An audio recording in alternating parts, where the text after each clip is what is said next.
morning, everyone. Good morning. It's good to see you here on Mother's Day. Happy Mother's Day to all the mothers here. It's always a weird day for the preacher because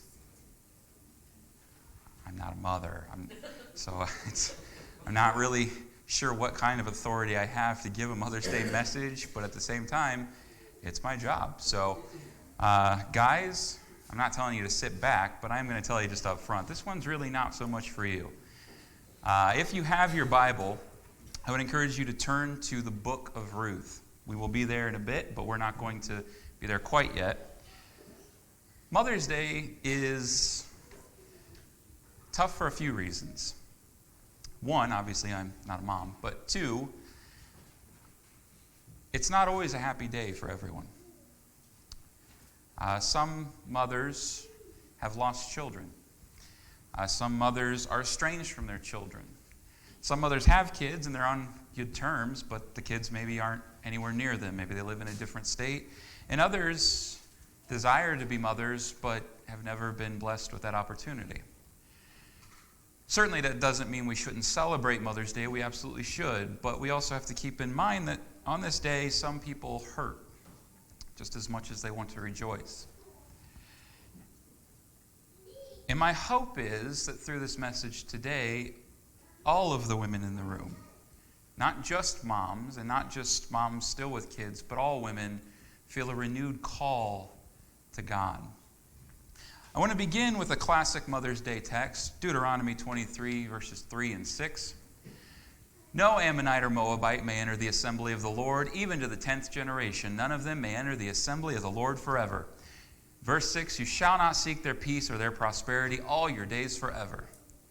You're probably wondering, what in the world does that have to do with Mother's Day? Don't worry, we'll get there. This particular verse deals with the fact that when Israel was coming out of the Promised Land, coming towards the Promised Land, out of Egypt, they were going around and they came near the Ammonites and the Moabites. They were not supposed to fight them. They weren't part of the Canaanite land. They were supposed to leave them alone. But they did go to them and say, hey, can we buy some food from you? Some food and water. And both the Ammonites and the Moabites said no. But not only did they say no, this is the time when Balaam was hired. Balaam, the false prophet, was hired to go and speak a curse against Israel. He failed. He wasn't able to because God wouldn't let him. But that didn't mean Balaam didn't have part number 2 up his sleeve. Balaam, when he failed to speak a curse against Israel, he went back to Balak, the king of Moab, and he said, all right, that didn't work, but how about this? Take all your young women and send them down to the Israelite camp, and if I know men, that will get them. And sure enough, that got them. Israel was led astray into false gods because of all these Moabite women who basically went down and seduced the men of Israel. And God did not care for that. God took that pretty seriously. And so when they're coming near to Israel and they're getting ready to go into the Promised Land, this part of Deuteronomy tells them basically, don't really associate with the Ammonites or the Moabites. Now, this wasn't a specific forbidding from like marriage or from being friendly with them, but you weren't really supposed to be on great terms with them. This wasn't saying you can't intermingle, but it was basically saying you can't intermingle. It's kind of like, there's no rule that says you can't eat ice cream for breakfast every morning, but we all know you're not supposed to eat ice cream for breakfast every morning. That will be bad for you. This is basically what God is doing. Don't really take part with them, but if you do take part of them, if you do intermarry, then for 10 generations, the children of that marriage are supposed to be kept separate. They're supposed to be other. This becomes important because Ruth is a Moabite. She is one of the people who are not supposed to be intermingled with by the Israelites. Again, not a specific forbidding, but really not something you were supposed to do. Now, Ruth, the book of Ruth is only 4 chapters, but it's still too long for me to read through in one sermon. So what I'm going to be doing is I'm going to be compressing and summarizing a lot. I hope you'll forgive me for that. I will read some verses, but we're not going to be like reading verse for verse the whole thing, but I will be going through the story of Ruth. We often commend women in the church to be like Ruth. I think that's good. Ruth is somebody worth following, somebody worth admiring and imitating. But today I'm going to challenge all the women in this room to be like Naomi. It has often been noted that the story of Ruth really isn't the story of Ruth. It's the story of Ruth, Boaz, and Naomi. And in fact, as we'll see, almost every commentator and theologian I've ever read also understands this to be a type of the messianic prophecy. That the redeeming factors here are supposed to be a picture of what Christ does for us. And we'll draw that out as we go. But as we go through this, I want to encourage you to consider not just Ruth, but consider her mother-in-law and what she does. The story begins in the time of the Judges. The time of the Judges was not the greatest time in Israel's history. There were good periods during the Judges, but for the most part, it's called Judges because when Israel went astray, that's when God sent a judge. And Israel was often astray. Typically in this time period, God would correct Israel either through war or through disease or famine. He would correct them by sending a calamity. And while it doesn't explicitly say it in the story of Ruth, it's suggested that this is another period of judgment by God. There's a famine in the land. And the story picks up with a man named Elimelech, who has a wife named Naomi. And for some reason, when there's a famine in the land, Elimelech decides, well, let's go down to Moab. This place where we're not really supposed to be with the people. God specifically said, don't try to seek their prosperity, but let's go down to them. Moab itself is a very fertile land, that area. They get a lot of rain, so it's, famines don't hit it very often. It was probably doing pretty well amidst Israel's famine. So he said, let's go down to Moab. Now, again, there's nothing specifically wrong with that, but it's not a place where they're really supposed to be. So they go down to Moab, and they have 2 sons that they take with them. And it's not clear exactly how long they spend in Moab. It's at least 10 years. It could have been more than that. But sometime during this period, the 2 sons of Elimelech and Naomi get married to 2 Moabite women, Orpah and Ruth. Now again, there's nothing explicitly wrong with that, but it was very much frowned upon. If they ever returned to Israel, there were going to be problems with that marriage. There were going to be issues. There was going to be, to put it bluntly, some racism going on. Because the folks in Israel were going to look at the Moabite women and consequently the kids of the marriage and say, this is what God said about you guys. We remember what you did as we were coming by on the way to the promised land. We're not going to associate with you. And it could be, in fact, that Elimelech never intended to return to Israel. There's no suggestion that he ever planned to go back. However, whether he did or not, at some point he dies. And Naomi is left a widow. That's painful. But Naomi seems to have done something important. She poured her love not just into her children, but into these 2 young Moabite women that had married her sons. 10 years. You have to understand, in those days, women married early. It's very likely that Ruth and Orpah were 12, 13 when they got married, which means that Naomi was basically just as much their mother as their own mother had been. And very clearly, she loved them greatly, as we'll see as the story goes on. But during that 10 years, disaster hits Naomi. Her other 2 boys die. We don't know why. We don't know what happened. We don't know if they were good men or wicked men. We don't know any of that. We just know that they died. And Naomi goes from being a widow in a foreign land to being alone in a foreign land. You understand, in the ancient world, to be without sons was to be without a future. To be without sons meant you had no inheritance to gather. It meant you had no one who could work and take care of you. You had nothing. Now in Israel, there were laws to make sure that widows were taken care of. But Naomi's not in Israel. She's in Moab. She's alone. She realizes this, and I think she says to herself that I should go back to Israel where at least I'll be taken care of, because she decides she's going to return. But as she goes to return, her two daughter-in-laws go with her. So great is the love and bond between these women that despite the fact that the law keeping them together has been severed, despite the fact that Moab is their home and they really should stay there, they decide, no, we're going to go with you, Naomi.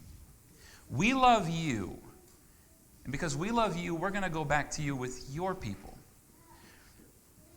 But Naomi's in the midst of grief. And Naomi, as they're going towards Judah, turns around and says this in verse 8. Go, return each of you to her mother's house. May the Lord deal kindly with you as you have dealt with the dead and with me. The Lord grant that you may find rest, each of you in the house of her husband. Naomi basically says to them, look, go home. I love you. I want what's best for you. I want you to have a great future, but it won't be with me. I don't have anything to offer you. But the women say, no, no, no. Where you go, we will go. And Naomi says it again, go back. In fact, she says it this way. She says, look, I'm too old to remarry. Even if I got married today and had a son today, are you going to wait 16 years, 18 years for him to grow up? No, I have nothing left to give you. Go home. Orpah does. Doesn't mean Orpah hated Naomi, by no means. She just did what Naomi asked. But Ruth, Scripture says Ruth clung to her. She didn't really have a reason to, except for love. Except that sometime during this 10-year period, it has to have happened that Naomi poured so much love into Ruth that Ruth felt, I don't want to be anywhere else but with you. And so despite not being a part of the people of God, despite not belonging to the inheritance of Israel, despite being, in fact, far away from God, Ruth says, I will go with you to the land of the Lord. In fact, she says this, do not urge me to leave you or to return from following you. For wherever you go, I will go, and where you lodge, I will lodge. Your people shall be my people, and your God my God. Where you die, I will die, and there I will be buried. May the Lord do to me and more also, if anything but death parts me from you. That is an incredible display of love. And it's a display of love that can only happen if Naomi has been pouring love into Ruth first. But that doesn't mean Naomi's in a good spot. She returns to Israel. The Israelites see her coming. She goes, in fact, to Bethlehem. That's where she lives, in the land around Bethlehem. And they see her coming, and they say, is this Naomi? And Naomi's response is this, do not call me Naomi. Call me Mara, for the Almighty has dealt very bitterly with me. I went away full, and the Lord has brought me back empty. The name Naomi means pleasant. The name Mara means bitter. Even though she had this wonderful young woman with her, Naomi felt purposeless, like her meaning had died in Moab. So even when the people just try to address her by her name, she says, don't even remind me of who I was. I lost everything important to me. I'm no longer that mother. I don't have hope. I'm empty.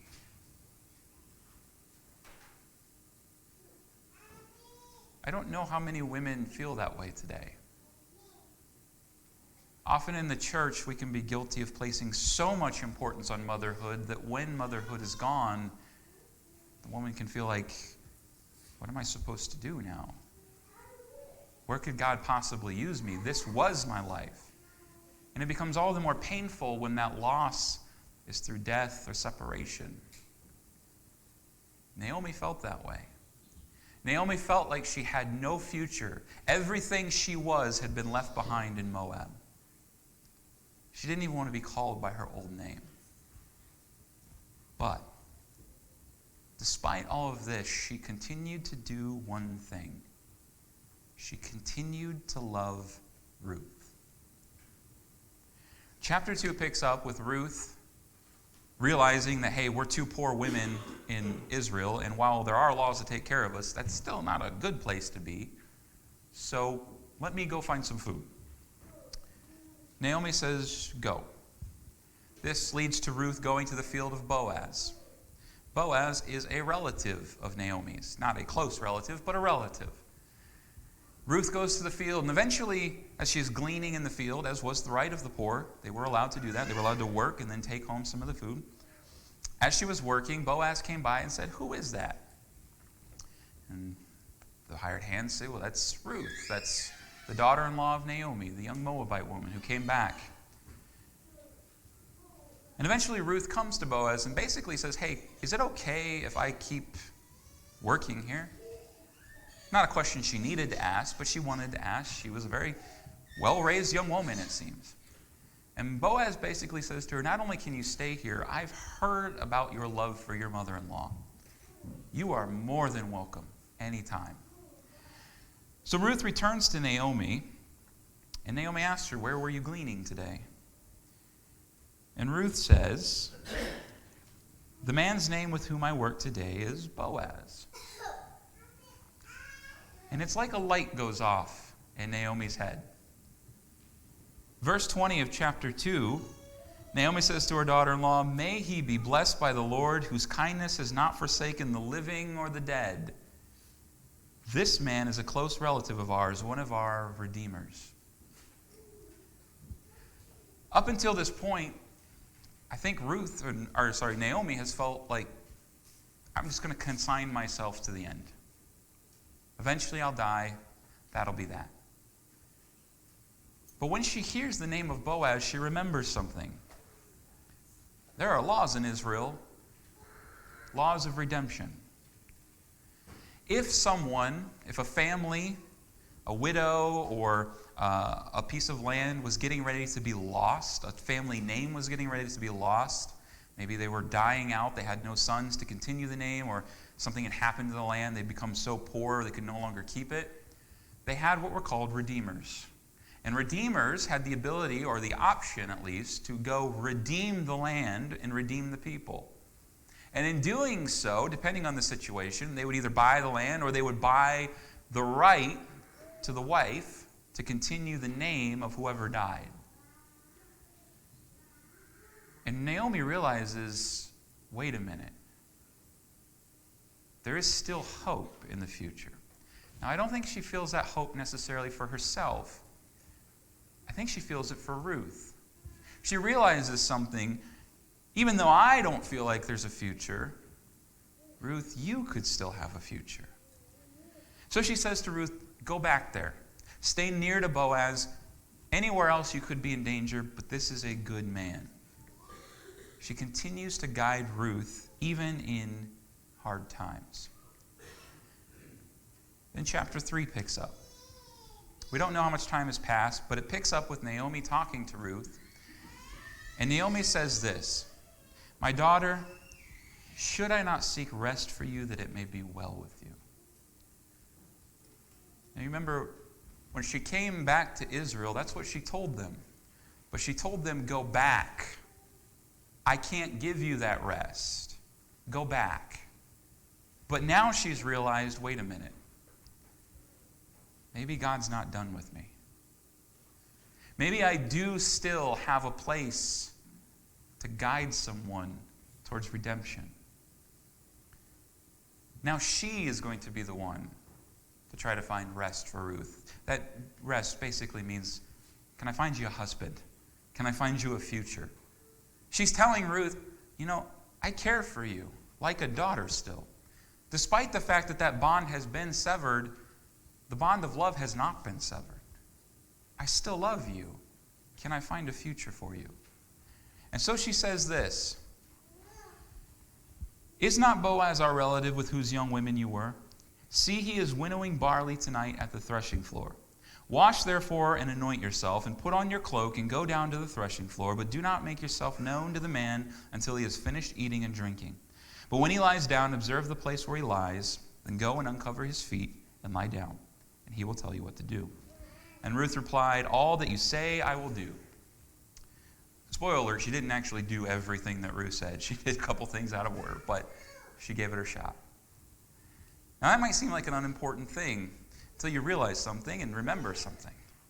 Ruth was a Moabite. She didn't know how to seek redemption. She didn't know what the rules were. She didn't know what she was supposed to do. She had to be told how to seek redemption. And if you haven't picked up on it yet, the parallels don't just stop in physical worlds. There's a spiritual aspect to all of this. Ruth goes to Boaz. She does everything that Naomi told her, and then a couple things that Naomi didn't tell her to do. And basically Boaz says this: "I will redeem you.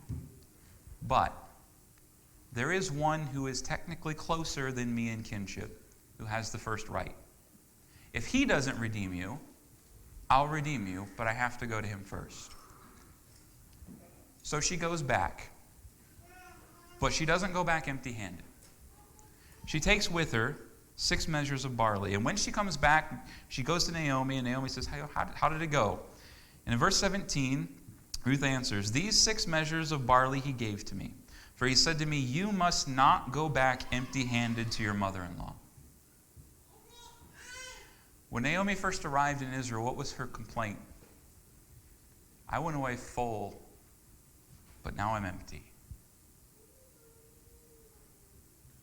Boaz, the Redeemer, the man who almost every Christian writer throughout history has recognized as a type of Christ, says, "No, take back something so that she will not be empty."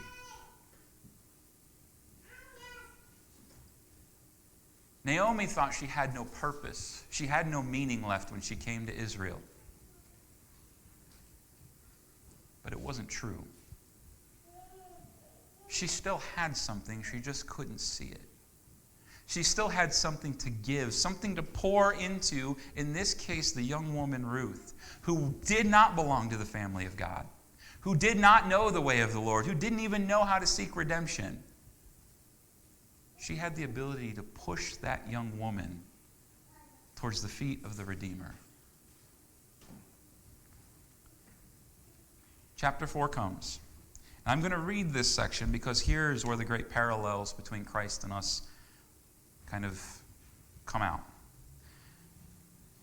Verse 1 reads, "Now Boaz had gone up to the gate and sat down there.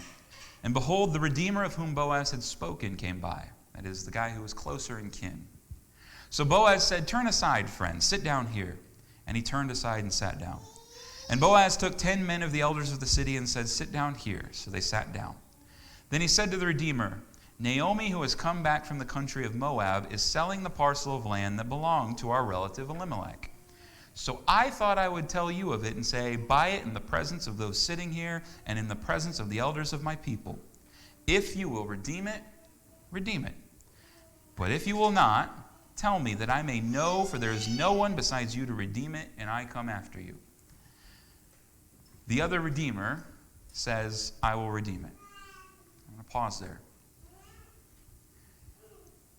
It is typically seen in this encounter that Boaz, who is a type and shadow of Christ. When I say that, I don't mean Boaz didn't exist or this isn't a real story, but rather that what is happening isn't just for the benefit of those who are having it happen in their day, that it also shows us something. Boaz, who is a type of Christ, talks to this other Redeemer who represents the law. Some have even said that the 10 elders represent the 10 commandments. I think that maybe is going a bit far, but okay, run with it if you want to.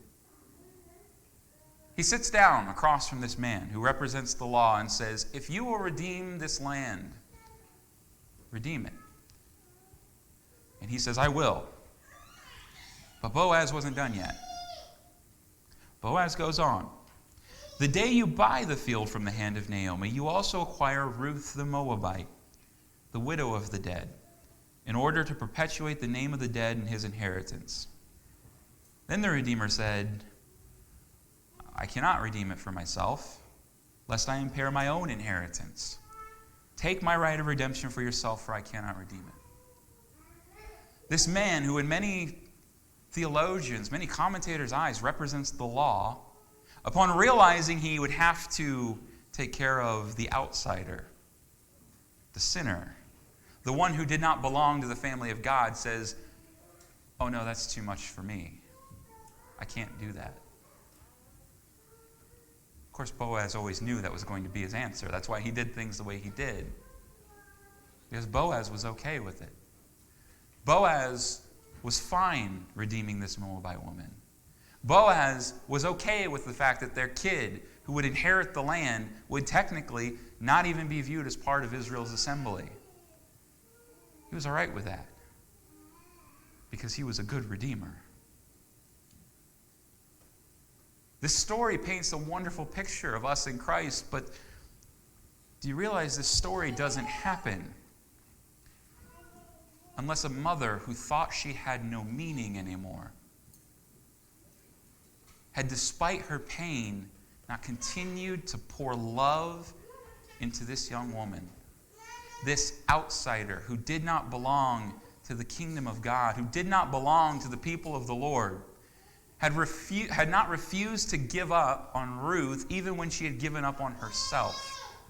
And because Naomi had continued to push Ruth to the feet of the Redeemer, her family was restored. But not just her family. Boaz and Ruth get married. Eventually, Ruth has a kid.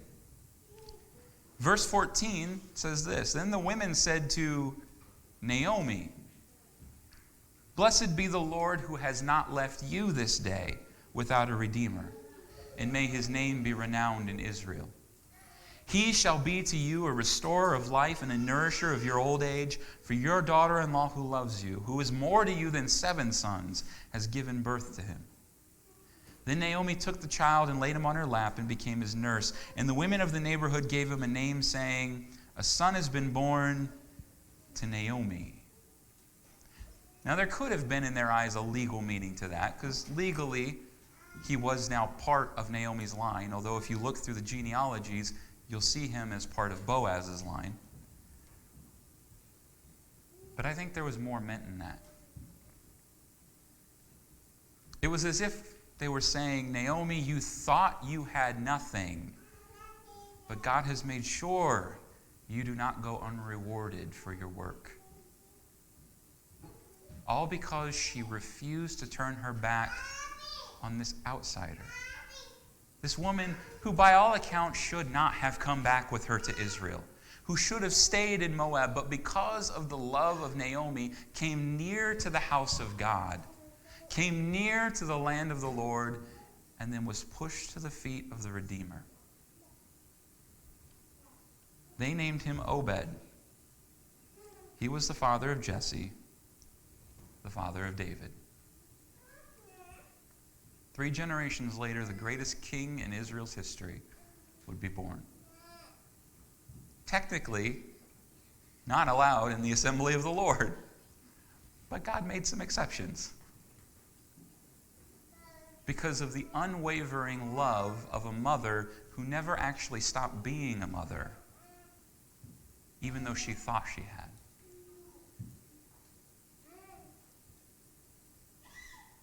Our world is full of Moabites. Our world is full of those who are far from the people of God.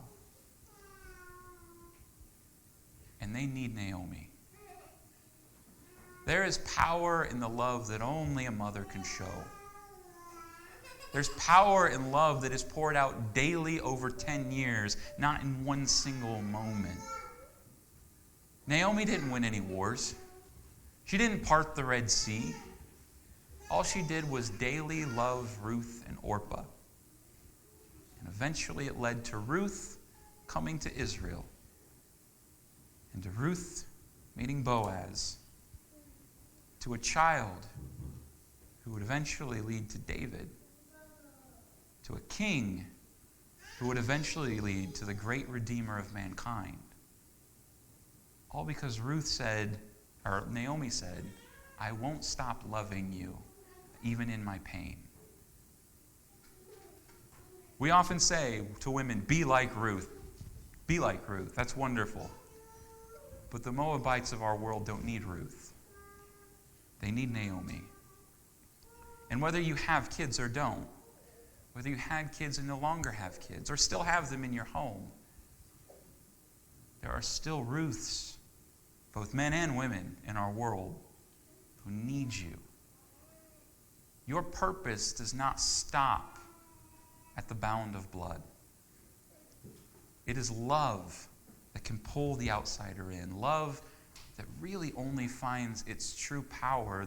The way that a mother gives it, it's just so different. I think every guy in the room would agree. There's just a certain kind of love a mom has for the kids that dad doesn't know how to give. There's nothing wrong with that. That's the way God made it to be. But too often we limit it. And I don't want to de-emphasize the importance of physical mothers. I hope you understand that. It is absolutely one of the most, if not the most important job in the world. But it doesn't stop at blood. Our world needs Naomi. Needs someone who, though they are outsiders, will love them so much that they feel, I have to come with you to the house of the Lord. I have to come with you near to the land of God. And then when they are pushed to the Redeemer, they say, okay, I trust you. Purpose and meaning don't stop with blood. They go beyond that.